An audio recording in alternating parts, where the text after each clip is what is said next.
New York, New York.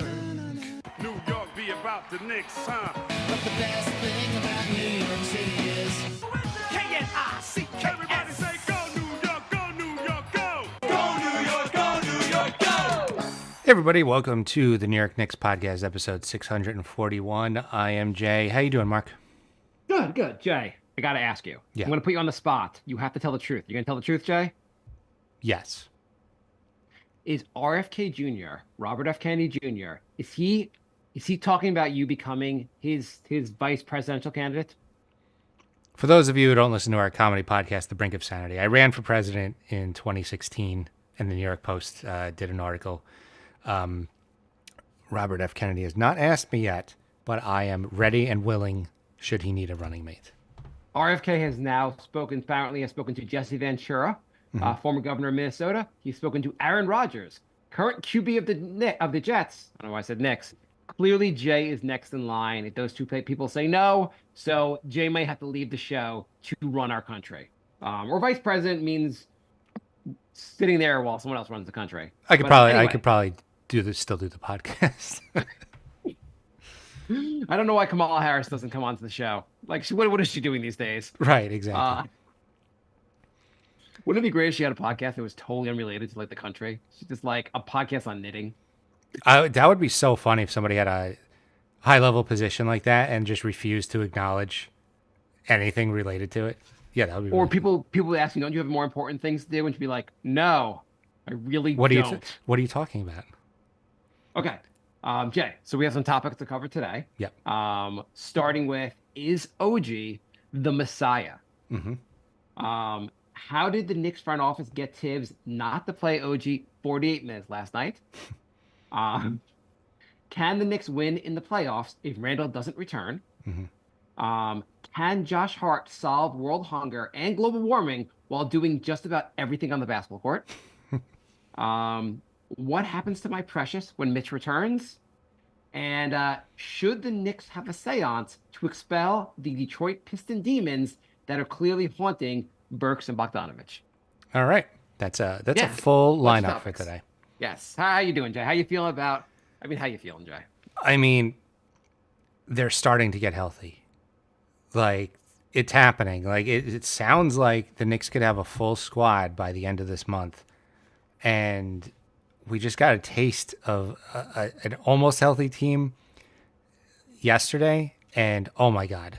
Like, I mean, what a difference the two games thing that they played Philly back-to-back. Had one game, 79-73, where the Knicks just jacked up a lot of threes, missed a lot of shots. It was the ugliest game possible. Then they get OG back, and they beat the crap out of Philly. I get, and Philly had Maxey back for the second game. So Yes, yeah. It is weird how I expect the defense to look better with OG back, but it looked like a different offensive team too, which is like, why did the offense look that much better? It was interesting. I didn't even notice this till you set to when you mentioned Maxey being back. It's crazy because on like a Sunday, they lose to Philly 79-73. Philly scores 79 points. Then last night, Tuesday, Philly also scores 79 points with Maxey back. They couldn't get any more points because OG is ridiculous. Yeah. I love Randall, and this is not besmirching him or Mitch, but OG is the most important guy to get back. So he only played 29 minutes last night. That's a good sign. Well, they also were crushing them, so like Tibbs didn't have to he fought his urge to overplay him because the dude he still they were up by overplayed. a lot. Still overplayed Hart. Oh, you think? I didn't look at Hart's minutes from last night. 39. Can I see if I can guess it? Oh, sorry.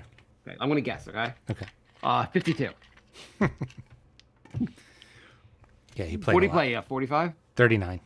39. Oh, okay. That's actually lower than I thought. I mean, he did say he got pulled at the end of the game, and Hart said, "I had 18 rebounds. I really wanted 20. I wanted to stay in there." Another triple double. Yeah, no one. I have to say, of all the players, the player that looks least bothered by playing these minutes is Hart. He's insane. He doesn't even look shit. winded half the time. No, when you're like, I guess I should take him off the court, but he really looks like he has full energy 40 minutes of the game. Also, he pulled Hart, and then Bogdanovich went 0 for 2 and looked like he was just completely done. To the point where Tibbs didn't even put him in the second half. I thought And Bogdanovich came in the second half. He did play in the second did he? half. What did he do? Briefly. Very briefly. Yeah, that's right. I mean, Bogdanovich, is it that like Bogdanovich and Brooks are not like, I guess I feel like there's Detroit Piston shape and New York Knicks shape. Could And be. they may not be in New York Knicks shape. Could be because they're not playing good at all. I mean, Bogdanovich had 0 points. He was averaging 20 points a game in Detroit, and he had 0 last night. He seems to have no idea how to get open, or to dribble the basketball. He rushes shot. He seems the fit is not there yet. On the And other maybe hand, fit- if Randall comes back, he's not going to have to try and get open. He's going to be open. right? I know we've been saying that he will look a lot better when guys are back, but like, I don't know. I mean, OG was back last night. OG looked amazing. But the offense looked. They had like what 30 assists last night. The ball was moving. Yeah. Like, I don't know why he could not have gotten open. The ball movement was beautiful last night. I think at one point they had 23 assists on 27 field goals or something. It was like almost every shot. It was amazing. Yeah, there was and the ball movement probably will go down a little bit when Randall gets back, and the team needs Randall back, obviously. Yeah, the ball was just flying around the court. The Knicks were cutting. I mean, do that you wanna one focus month on- where the Knicks had Randall and OG, Randall wasn't doing nearly as much of the ISO stuff anyway. He was doing, Yeah. he was passing a lot more. I think it was more he just didn't trust the Alfred Paytons of the world. So he was a little more ball hoggy with that supporting cast because he was averaging a lot of assists with this current roster. Well, that role was kind of, I mean, not to go through a Randall history, but that role, like, this was Randall's first time being like the big money guy, and like he thought he had to like run the offense. Yeah, well, he did Plus actually. I mean, Fizz was like, "You're the point guard." Yeah. And like there wasn't great options when Tibbs first got here. So, like, especially when Brunson got here, he was like, "Now I have a guy who not only I trust, like I know this guy is like, amazing on offense." Yeah, And yeah. you've added a lot more good players, obviously, on top of that. So Randall was supposed to come back before OG, and we still don't know. He's ramping up, but there's still no timetable, which is He's doing kind of worrying. Everything non-contact. Mm-hmm. Which is great that he's at that point, but he could still be like weeks away. We don't know. So there's a decent chance he's not back. You mean I at think all? there's a chance that like they're not like yeah, I think there's a decent chance that like I mean, obviously he can get better and get on the court. Maybe like a 20% possibility he doesn't play the rest of the season. I hope that's not the case. I really want to see this team. This team fully healthy is going places.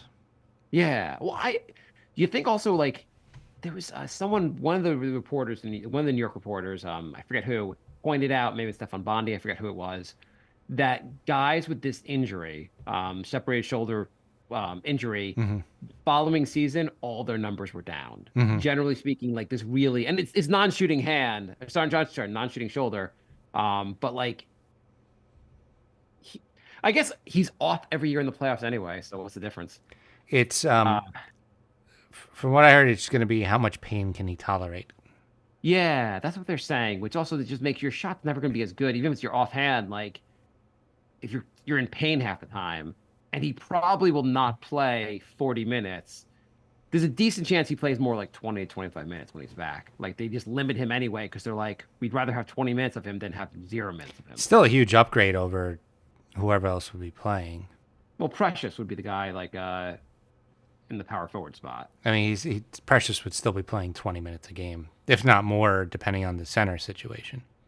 I mean, Precious. Yeah, I mean, there's a lot of big questions about when these guys come back. If you have, like, someone was asking online, like on Twitter, like, if everyone's back healthy, what Precious is awesome, but like, does he get any minutes? I think if Precious gets no minutes, that means everyone's healthy and we're living a dream scenario. I still think he he's- gets minutes.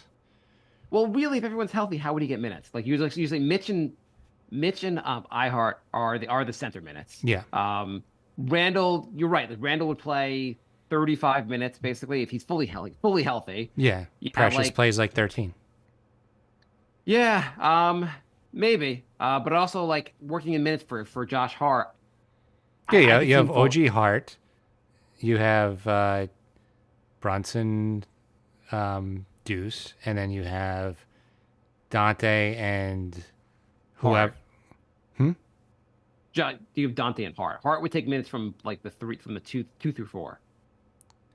Yeah, and I guess you could have spot minutes for Bogdanovich or Burks if you Stop want. it. Then that's a 9-man Stop. rotation, so you don't play No, Dante no, or Burks. stop. I mean, Burks is not playing. Burks or Boggs. It's fine if you want to say Bogdanovich is going to play. You have to shut your mouth if you're going to talk about Burks playing. Yeah, I don't We think he's have to going. get to the point. I don't think he's Please. going to. With a 9-man rotation, Boggs and Burks are both out. If all the Knicks are dead except for McBride and Burks, I still would just play McBride and leave Burks on the bench. He is. I don't under. It's Burks is like a shell of himself. I don't. He Yeah. wasn't this bad when he was a Knick. What is going on with him? I don't know. He's I mean, it's still a pretty small sample size, so you can. He wasn't Kinda. shooting well in Detroit to begin with. He wasn't. He wasn't. I mean, he's shooting well from three, but his like field goal percentage was pretty low. Oh, yeah, but he was shooting like 40% from three. Yeah, he was shooting through 40. But Well, now isn't seems he like shooting like 25? Like, 25% means he's hit a shot, and I've yet to see him hit a shot. I just. He seems to be jacking shots up also just because that like you're like, you know, he's not going to pass the ball here. He's going to jack. Oh, he jacked something up. Oh, terrible shot. Great. Yeah, And it's still a small sample size. Like, it is. you know, you don't I play mean, in good the small for- sample size, RJ is the greatest shooter like on earth in Toronto. He's been like awesome. He's been very, very good. But I think a lot of people who watched him for 5 years will be a I'm not little trying to bash skeptical. RJ. I'm not either. I'm just saying, like, if you watched him for 5 years, you'd be a little skeptical that he's going to keep shooting like this.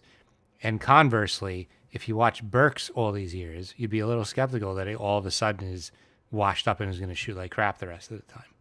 Right. I mean, also when you get older, I mean, you're not as fast in terms of like keeping up with guys and so forth. But like, He's not- shooters usually can shoot. Yeah, that's usually the last thing to go. Like he's also like 33. His vision's not going. Like he can still see. Yeah, I mean, 33 is not.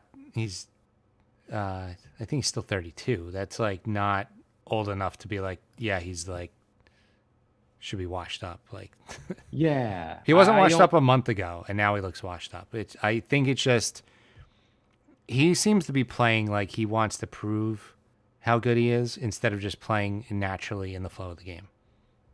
Yeah, I mean, so Bogdanovich looks tired a bit on the court. And maybe he wasn't as in good shape as he should have been, basically in Detroit. And Burks doesn't necessarily look tired on the court.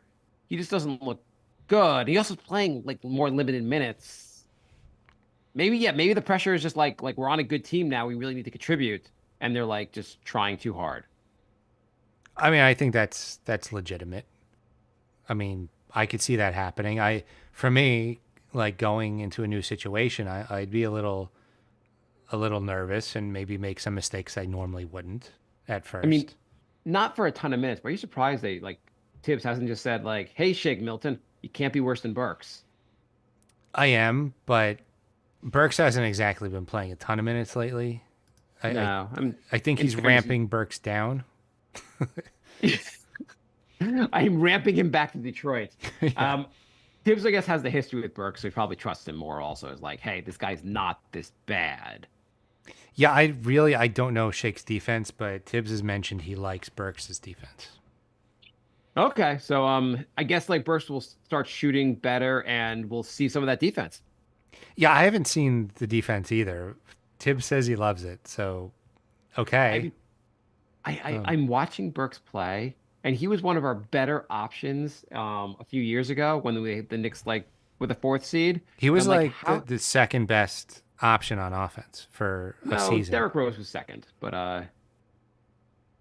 Rose was second. He was third. Burks. Okay. Okay, whatever. Either way, you're watching it being like, how the hell did they win? Like, how did they win any games with Burks like one of their top players? Right. Right. Or Rose too. I mean, no Yeah, knock on yeah. Rose, but that version of Rose should not be one of your top players. No, I mean he was really good. I mean, he got washed up real fast also. Yeah. He played when he was that 1 year, he was really good on the court, at He least was. on offense. He was. Yeah. But oh yeah, we have a better team now, which is super fun. Just have to get healthy. So when Mitch comes back, if say Mitch comes back by the end of the month, the Knicks still Yeah. have like a month left before the playoffs.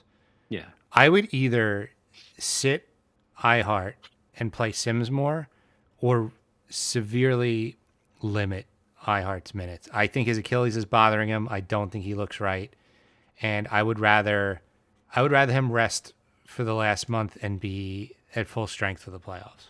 Well, last night they were playing iHeart and Precious. They weren't playing Sims. Yeah, I don't think they should do that. I think they should play more Sims because Why? iHeart doesn't look right. No, I meant you could just switch and play Mitch and play Precious. I meant Precious was going to be the other center. Whatever you want to do, I just think iHeart should be resting.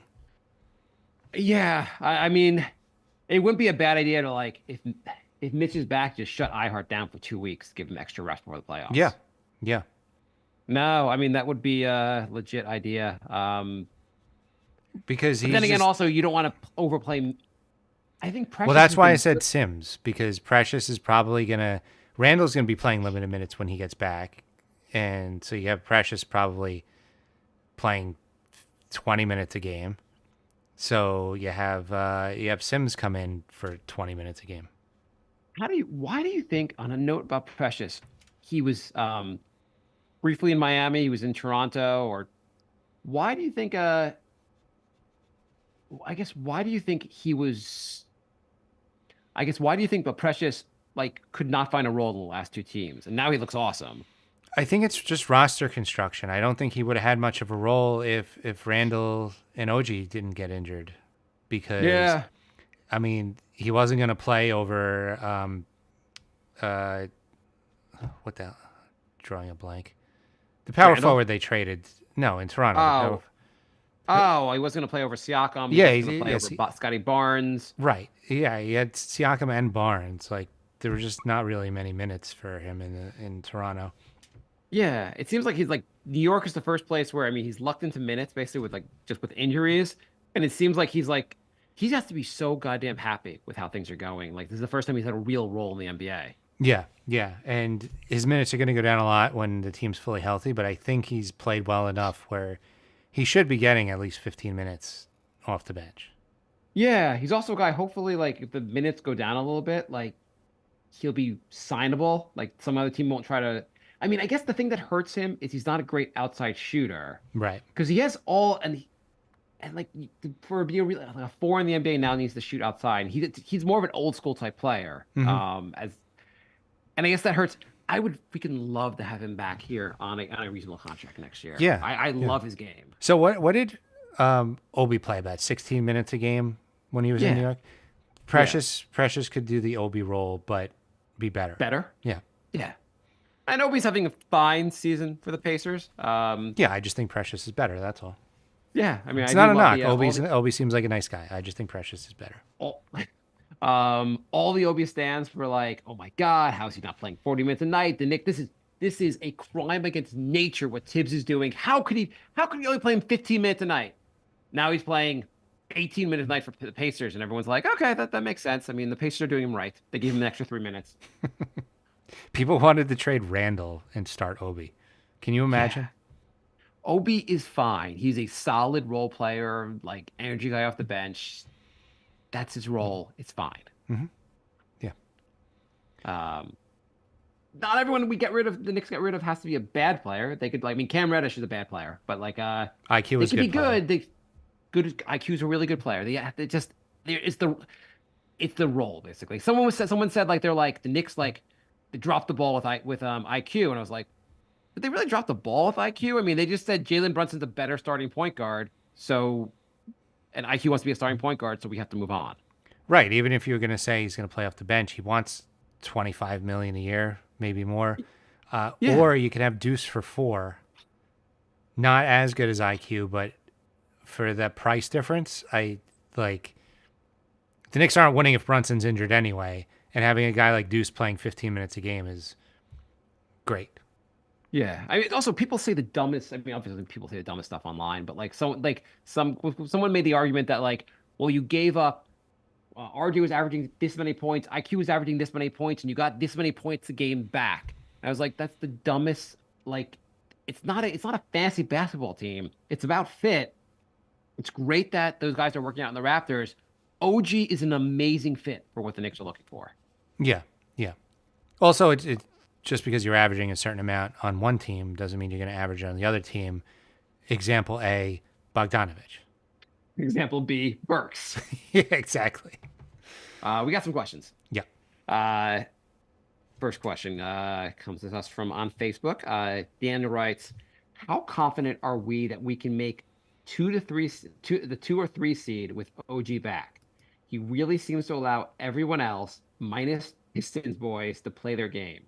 Devo doesn't have to jack up 23s. Hart gets to play the 3 with a more open court, allowing him to make better decisions. Brunson, same thing. And how about Achua? Kid is going to be something next year with a improved 3-point shot. I'm excited. Great show. Thanks. I'll hang up and listen." What do you think? What do you think, Jack?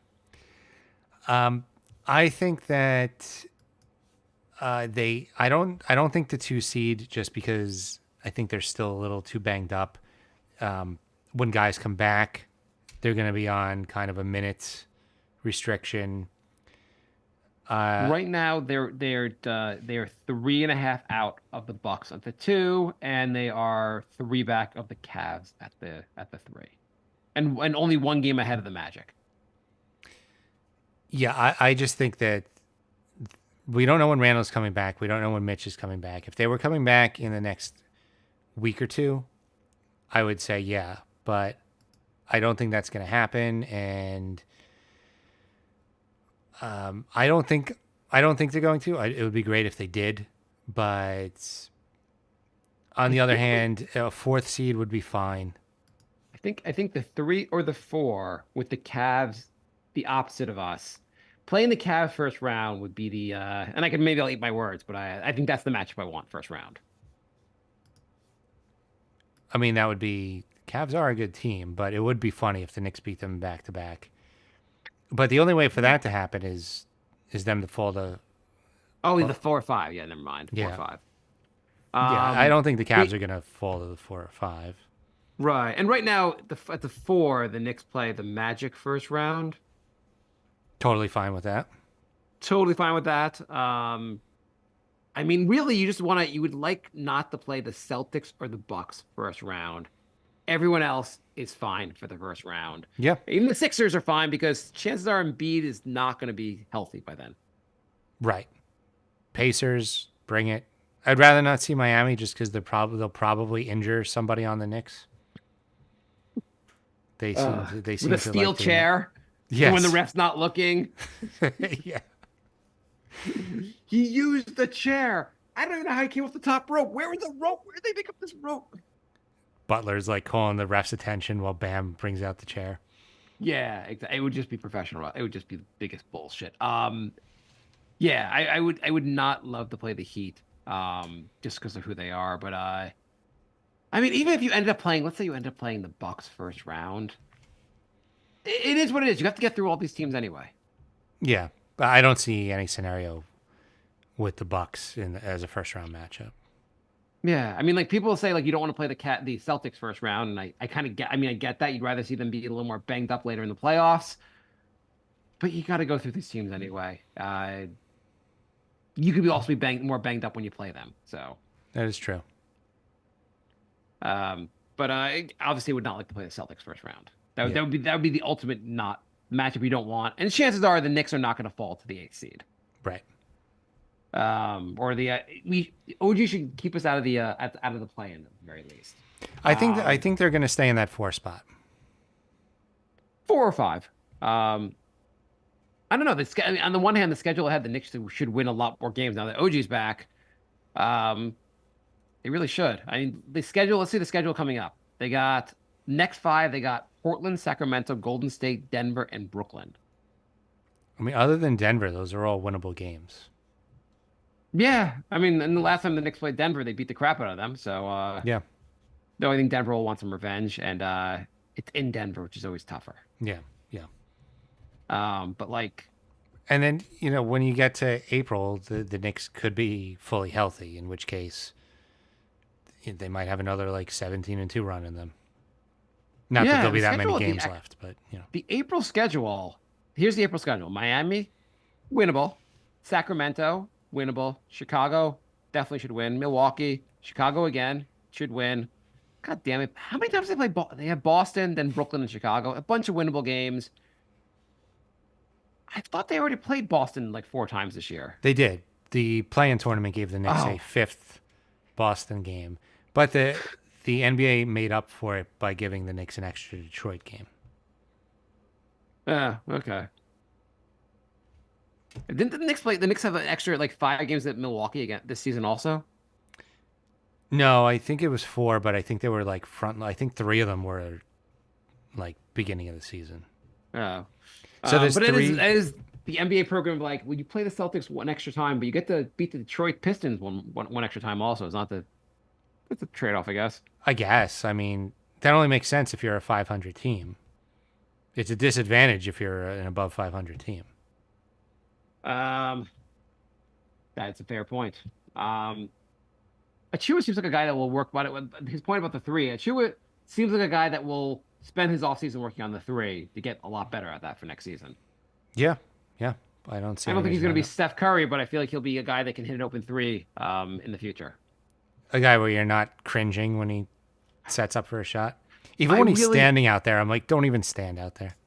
The other night he went 2 for 4 from three, which shocked me. I don't want him shooting threes, but it would be good if he can develop that part of the game. I just feel like maybe it would be better if he worked on it all off season instead of shooting it right now. Like the end of the Philly game on Sunday when they needed a three and Achua was the guy to shoot it, and you were like,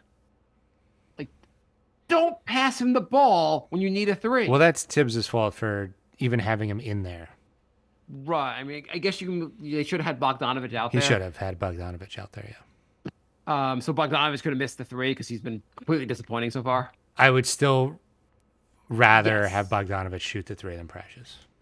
Yes, I agree. And Josh Hart has been amazing, but every once in a while you're like, you could have just taken that shot instead of passing. If you have a clock stoppage and you need a score, you just put in all 5 offensive players. You don't play for Yes. defense. Yeah. Yeah, that was not Josh Hart, by the way, he's been amazing. Yeah. Yeah, he's been what does he have? 9 triple doubles or something now? Like Not no, 9. I don't know. He's He's got like 4 4 or 5. Anyway, that's I think he had 0 coming into this season, so it's pretty awesome. I mean, 20, 19, and 10 last night is ridiculous. Yeah. Kazim writes, I'm going on vacation for a month to London and then further on into Europe. I'll be back when the finals start. What are the odds I come back and the Knicks are in the finals? Give you 20% odds. Okay. If we make a prediction and we're wrong, it doesn't matter. So I'll say 100%. Tom writes, where is Berman today? He's making passive-aggressive remarks about RJ still. He made a comment basically about OG missing 18 straight games, and look what RJ's doing. Look at the great stats he's putting up. For those of you who don't know, Berman was a Knicks beat writer for years, and he was very negative on the Knicks, like all the time. Never really said much positive about them, but now he's making RJ comments constantly, and it's like, I don't know. Toronto's 23-42, so not really a good bragging point that he's been on the court more for all those losses. He's also missed a bunch of random games also, but yeah, like great. He put up some good numbers in a non-winning effort. The Raptors IQs look great. RJ's shooting so much better. The Raptors have been atrocious since the trade. Yeah. Yeah, they've And been other things, I mean, like they obviously traded away Siakam and so forth, and Barnes is now injured, but like the team's not winning games, so it's not really where you want to brag. right. Also, why does Berman like it's he I've noticed that since he stopped reporting for the Knicks, a lot of passive aggressive like shots to the Knicks. Instead of just fully aggressive. Oh, whatever. He seems to be like, oh, look at this. Oh, look at this. Oh, like, and you're like, Berman, hey, you're a great reporter, but like, why the negative energy towards the Knicks? You covered the team for so long. If anything, you think he'd be rooting for them. Right. I don't know. Some people make up their mind about a trade and just want to try and will it into existence. The Knicks are better off now. The Raptors are worse off now.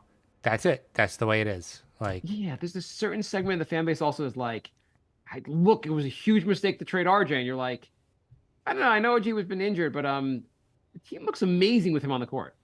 their ceiling is way higher now. That's Yeah, I don't know how you could even argue with that, to be honest. right. That's the thing. Like you need to. It's about winning the title, not having like a guy like look pretty good for you, and Like- you always need to raise your ceiling. And like you're like OG's had some injury issues, but like if healthy, he helps make us a contender. RJ, if healthy, doesn't make us a contender. No, I mean, just look at Sunday to Tuesday. The only difference was OG. Yeah, and the other team added an all-star back with Tyrese Maxey, and Knicks crushed them. Yeah, it's like, you know, RJ's good, but he doesn't make that kind of an impact on win loss. It's amazing, like OG, like he's like you just like it's not like he's ever super aggressive on defense, but he kind of is at the same time. Like he'll just like a guy has the ball, he passes the ball, and suddenly the guy he passed the ball to is also being covered by OG. Yeah, And like it's like also, Nightcrawler out there. yeah, and it's also like so I love with Dante, he always has very active hands, trying to swipe the ball, trying to put some pressure on the defense. And now you have two guys, and OG does this also. Having two guys out there that does this, and Hart also does this. Hart also does is some out of that, there. yeah, Yeah, like it's a really like problem for the offense. yeah. It's no, not many easy baskets when those guys are out there. Like you watch Bogdanovich, or even Burks, you're like, they're kind of staying in front of guys to a certain extent, but like they're never going to get a turnover. They're not going to put real pressure on the offense. At most, they're just going to kind of be there when the guy shoots the ball. Well, you're also never gonna have an opposing player with the ball look up, see them, and be like, "I'm just gonna pass the ball. I'm not even gonna try and score," which does Yeah. happen when OG's there. They're like, Yeah. "Yeah, you know what? This isn't happening." Right. I think at halftime, Tobias Harris, who's averaging like 17 points a game, and you think like with Embiid out would be one of their go-to scorers. I think through halftime did not have a shot yet. Yeah, yeah. It was like I think he's at least he had averaging no points. 18 a game, and yeah, he was scoreless for the first half. Yeah. It's OG makes such a difference and elevates everyone on the court. It's ridiculous. And again, RJ and IQ's also playing awesome for Toronto. Great. And his shooting percentage, like if RJ was shooting, we should be grateful also. If RJ was shooting like this in New York, the Knicks never would have traded him. Agreed. I mean, not like a knock, no knock against, but like having a like OG is such a great fit that the trade made so much sense. But it would have been hard to trade RJ if he was playing this well. Yeah. Cobra says the Knicks are currently tailored perfectly. Agreed. They're too deep, legit at every position, and they have so many different looks they could put out. They could go small, they could go big. Like they have this roster is constructed better than any team I can remember, including the '90s teams. By the way, the other factor for as far as the 2 seed or even the 3 seed, I think OG's going to sit some games. I think the guys that come back are not going to play like back-to-back nights. Right. Yeah, I think everybody's going to be limited until like the week before the playoffs. Right. Arthur writes, how many games should Randall play in the regular season to get him ready for the playoffs? I mean, ideally he would be like fully ramped up for 6 to 7 games. You think that's fair? basically 2 weeks of basketball. Yeah. Yeah. I think that would be a perfect like fully ramped up, getting ready for the first round of the playoffs. That would make sense. Ideally he would be back a week or two before that playing limited minutes and then fully ramped up for like 2 weeks. I wonder how his like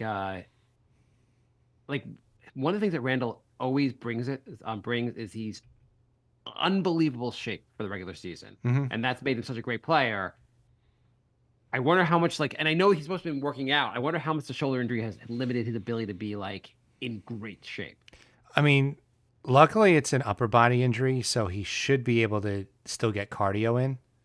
Yeah. So I don't think it's gonna hurt that part of his game as much. Mitch Right, might have like- more trouble, like just being out of breath in a short amount of time, not having been able to run for so long. It's hard to replicate It's hard to replicate playing basketball shape. Yeah, So to a certain extent, like just cardio enough is it's helpful, but not enough basically to be in like truly game shape. But yeah. oh my God, I'm so excited to get these guys back. It'll be a dream seeing like Randall, Mitch, just seeing everyone healthy.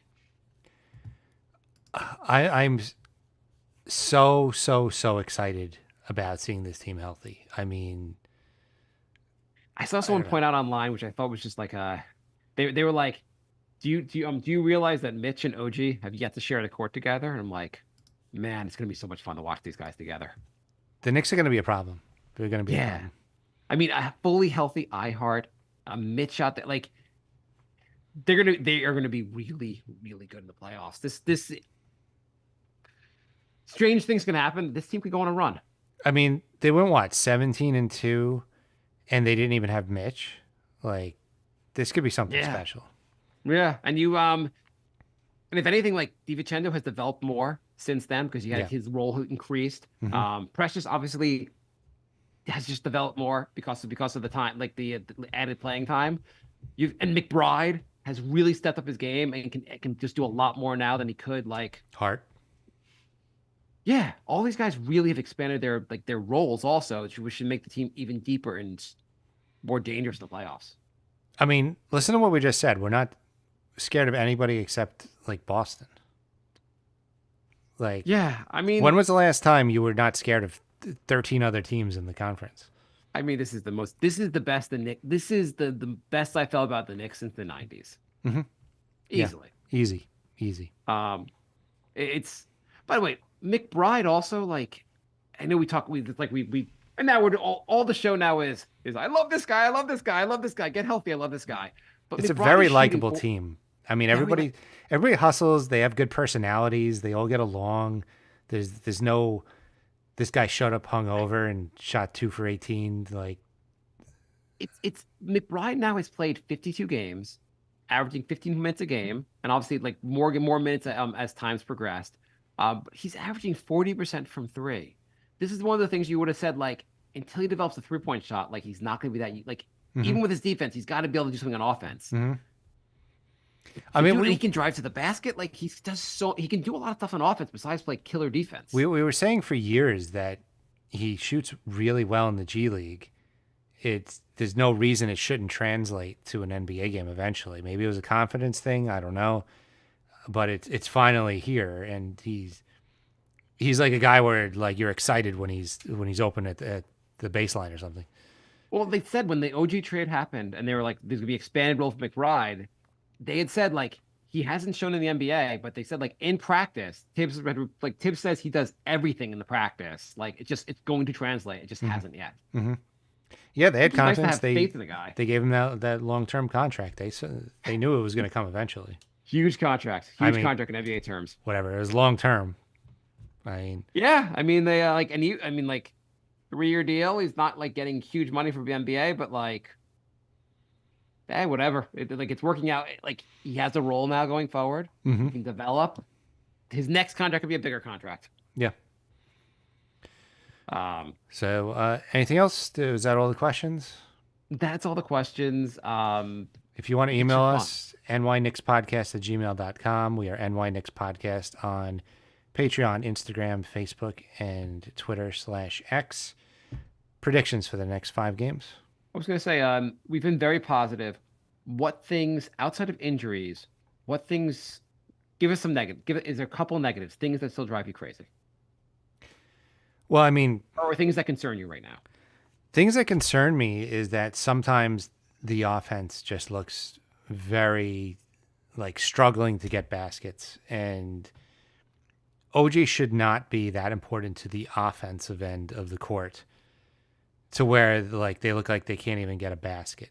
Like, Yeah, I mean, he is one more guy that can shoot threes. He cuts the basket. He does a lot on the. He OG's does good a lot on offense. I'm just saying, like, he's good. He's not like our offense crumbles when he's not there. Like, it shouldn't be like that. So that's a little concerning.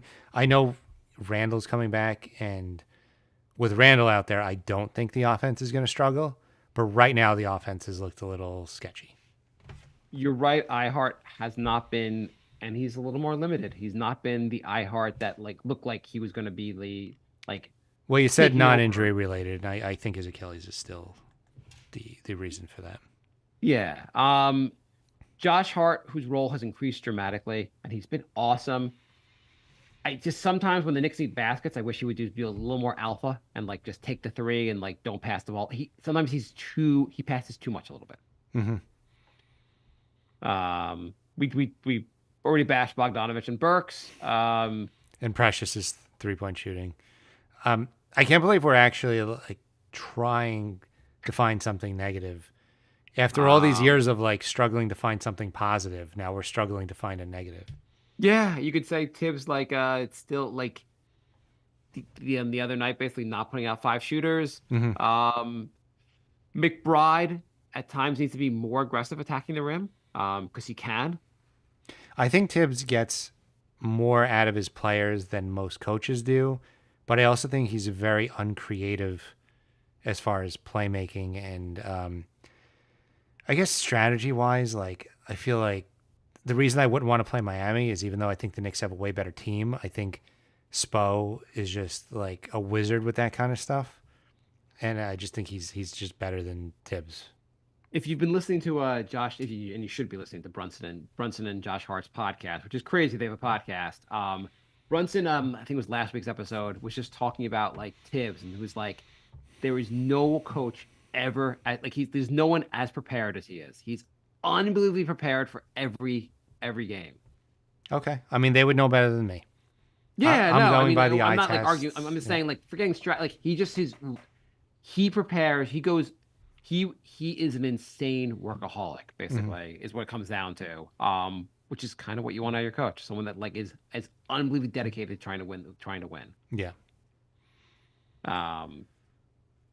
There was remember I think it was Brunson had said like he was going to the All-Star break in Indiana and like Tibbs called him to go over stuff from the game before and he's like we don't need to go over this stuff right now. Tibbs like I have some notes I just want to give to you. You gotta love Tibbs. I mean, like 25 points up, the Knicks make one mistake, and he's like just furious. It's so funny. Yeah, I mean, like no, there's no perfect coach, but you kind of want someone who's obsessed with the team winning. Yeah, I mean, there's many, many, many worse coaches in the NBA right now. Yeah, I mean, there are a lot of there are like coaches that you like. Everyone's into their job and they try really hard. You imagine some coaches are like, oh, it's like I got a break. Like, let me watch a movie. Let me get some drinks. Let me do some other stuff and like take my mind off of this. Then I'll get back to it. I don't think Tibbs does anything unrelated, like anything that involves. I don't think he has any fun. Right. I think his entire life is about doing the best he can do with the Knicks. Yeah. That's what you want. Exactly. All right. Predictions for the next 5 games, and then we'll get out of here. I think we just did that, but did we do that earlier? We just said Portland, win against Portland, win against Sacramento, win against Golden State, lose to Denver, win against Brooklyn. Okay, fair. I agree. Okay. I mean, you want to disagree about Denver? No. I mean, Denver is its a really, fourth really game good team. of a West Coast road trip. Exactly. playing in the thin air of Mile High, the Mile High City. That's a tough one. Yeah, that's definitely a tough one. And you're right; they're going to be mad about last time. Yeah. Okay, we will be back next week with more awesome Nick content and more. Maybe prediction: Mitch or Randall? Who's back by next week? I don't think either are back by next week. Well, you're just a very pessimistic Mitch, fine. jackass. Mitch. Okay. You're supposed to pick one. Okay. Thank you, Jay. Mitch. Who do you think? Both. Both. Let's see who's right. All right. There we go. So, yeah, we'll be back next week. We're recording on Wednesday again? Oh, sure. Okay. We do the shows live too. youtube.com/@NYKnicksPodcast. We're also on Twitch, Crumpled Bacon on Twitch.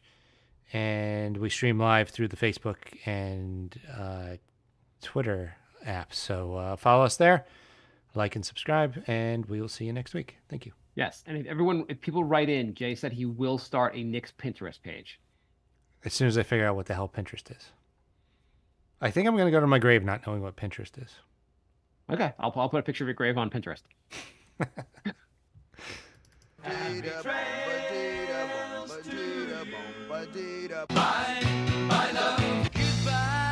everybody. It's all over.